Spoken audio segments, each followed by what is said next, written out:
Hallelujah. പ്രിയരെ, ദൈവസന്നിധിയിൽ മനോഭാവങ്ങൾക്ക് വളരെ പ്രാധാന്യമുണ്ട്. ഹൃദയത്തിലെ ചിന്തകൾ, നിരൂപണങ്ങൾ, മനോഭാവങ്ങളൊക്കെ വിവേചിച്ചറിയുന്ന, അളന്നു നോക്കുന്നൊരു ദൈവത്തിൻ്റെ മുമ്പാകെയാണ് നാം നിൽക്കുന്നത് എന്നുള്ള ബോധ്യം അനുനിമിഷം നമ്മെ ഭരിക്കുവാനിടയായി തീരട്ടെ. ഈ ലോകത്തിലുള്ളവർ അവരുടെ ദൈവത്തെ പ്രസാദിപ്പിക്കുവാൻ സമ്പത്ത് കൊണ്ടും സൗകര്യങ്ങൾ കൊണ്ടും നേർച്ചകൾ കൊണ്ടും കാഴ്ചകൾ കൊണ്ടുമൊക്കെ ശ്രമിക്കുമ്പോൾ നാം നമ്മുടെ ദൈവത്തെ പ്രസാദിപ്പിക്കേണ്ടത് ഹൃദയവിചാരങ്ങൾ, മനോഭാവങ്ങൾ ഒക്കെ ദൈവഹിതപ്രകാരമുള്ളതാക്കി ഹല്ലേലൂയ മനസ്സിനെയും ശരീരത്തെയും വിശുദ്ധിയോടെ കാത്തു സൂക്ഷിക്കുമ്പോഴാണ്. ഹാബേലും കായീനും ദൈവസന്നിധിയിൽ യാഗം കഴിക്കാൻ പോയി. വചനം ഇപ്രകാരം പറയുന്നു, ഹാബേലിലും ഹാബേലിൻ്റെ യാഗത്തിലും ദൈവം പ്രസാദിച്ചെന്ന്. ഹാബേലിൻ്റെ യാഗത്തിൽ മാത്രം ദൈവം പ്രസാദിച്ചെന്നല്ല, ഹാബേലിലും ദൈവം പ്രസാദിച്ചെന്നാണ് വചനം പറയുന്നത്.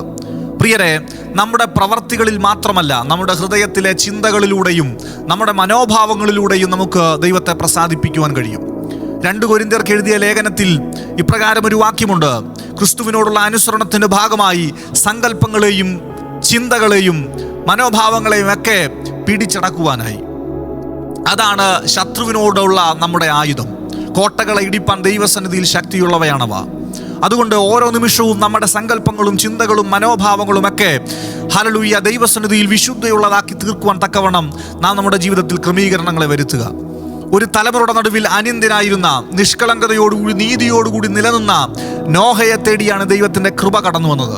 അതുകൊണ്ട് ഒരു സമൂഹത്തെ മുഴുവൻ ഭൂമിയിൽ നിന്ന് ദൈവം തുടച്ചു മാറ്റുമ്പോൾ നോഹ എന്ന വ്യക്തി അതിലകപ്പെടാതെ രക്ഷ പ്രാപിക്കുന്നു. പ്രിയരെ, ഓരോ നിമിഷവും നാം ദൈവത്തെ പ്രസാദിപ്പിക്കുന്നവരായി തീരുവാനിടയായി തീരട്ടെ. നമ്മുടെ ചിന്തകൾ, നമ്മുടെ മനോഭാവങ്ങൾ, നമ്മുടെ പ്രവർത്തികൾ, നമ്മുടെ എല്ലാം ദൈവത്തെ പ്രസാദിപ്പിക്കുന്നതായി തീരുവാൻ നാം തയ്യാറെടുക്കുക.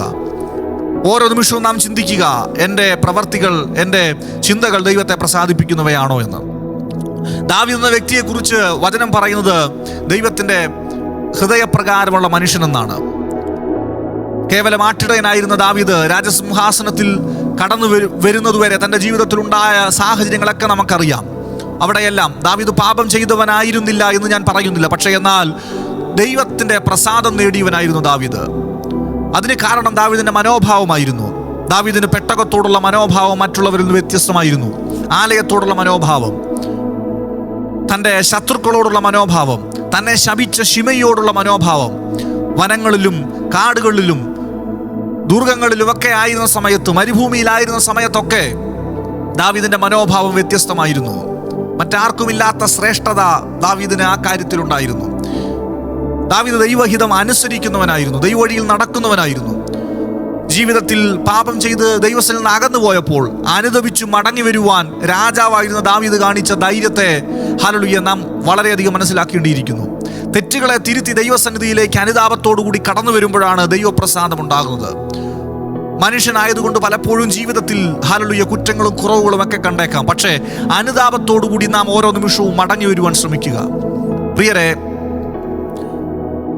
ശൗൽ എന്ന വ്യക്തിയുടെ പേരിലാണ് സിംഹാസനം അറിയപ്പെടേണ്ടത്, രണ്ടാമനായി വന്ന ദാവീദിൻ്റെ പേരിലല്ല.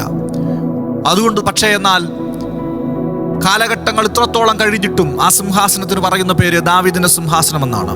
അതിൻ്റെ കാരണം ഒന്നേ ഉള്ളൂ: ദാവീദ് ദൈവഹിതം അനുഷ്ഠിച്ചവനാണ്, ദൈവത്തിൻ്റെ ഹൃദയപ്രകാരം ജീവിച്ചവനാണ്. ഓരോ നിമിഷത്തിലും ശൗൽ മാറ്റിവെച്ച പല കാര്യങ്ങളും ദാവീദാണ് ചെയ്തു തീർത്തത്. അമാലേക്യരെ മുഴുവനായി സംഹരിക്കുവാൻ ശൗലിനോട് ദൈവം പറയുമ്പോൾ ഹല്ലേലൂയ പൂർണ്ണമായി അനുസരിക്കുവാൻ തയ്യാറാകാതെ ശൗൽ തൻ്റെ കൃത്യത്തിൽ നിന്ന് മാറി നിന്നത് ദൈവപ്രസാദം അവനിൽ നിന്ന് മറ്റൊരുവനിലേക്ക് പോകുവാനിടയായി തീർന്നു. പക്ഷേ ദാവീദ് എന്ന വ്യക്തി തൻ്റെ സിംഹാസനത്തിലേക്ക് കയറുന്ന മുമ്പ് സിക്ലാഗ് നശിപ്പിച്ച അമാലേക്യരെ ഒന്നടങ്കം സംഹരിക്കുകയും പിന്നീട് യെരൂശലേം നഗരത്തിൽ കൂടിയിരുന്ന യെബൂസ്യർ എന്ന ജാതിയെ നീക്കിക്കളയുകയും, അങ്ങനെ മോശയോട് ദൈവം വാഗ്ദത്തം ചെയ്ത മഹാജാതികളെ നീക്കിക്കളയുമെന്നുള്ള വാഗ്ദത്തത്തിൻ്റെ നിവർത്തീകരണം ദാവീദിലൂടെയാണ് നിറവേറപ്പെട്ടത്. അങ്ങനെ നിരവധി ഉദാഹരണങ്ങൾ വചനത്തിലൂടെ കാണുവാൻ കഴിയും. ഹല്ലേലൂയ മറ്റുള്ളവർക്കുണ്ടായിരുന്ന മനോഭാവമായിരുന്നില്ല ദാവീദിനുണ്ടായിരുന്നത്. ഗോലിയാത്ത് എന്ന വ്യക്തി ഇസ്രായേൽ ജനത്തെ മുഴുവൻ നിന്ദിക്കുമ്പോൾ ദാവീദ് മറിച്ചുള്ള ചോദ്യം ഇപ്രകാരമായിരുന്നു: ദൈവത്തിൻ്റെ സേനയെ നിന്ദിക്കുന്ന ഇവൻ ആരെന്നാണ്. ഹല്ലേലൂയ ഓരോ നിമിഷവും നമ്മുടെ മനോഭാവങ്ങൾ അപ്രകാരമുള്ളതായിരിക്കട്ടെ. ഹൃദയങ്ങളെ പരിശോധിച്ച് ഓരോ നിമിഷവും ദൈവസന്നിധിയിൽ പ്രസാദകരമുള്ള ചിന്തകളും മനോഭാവങ്ങളും വളർത്തിയെടുക്കുന്നതിലൂടെ നമുക്ക് ദൈവത്തെ പ്രസാദിപ്പിക്കുവാൻ കഴിയും. കർത്താവ് നമ്മളെ അനുഗ്രഹിക്കട്ടെ. ആമേൻ.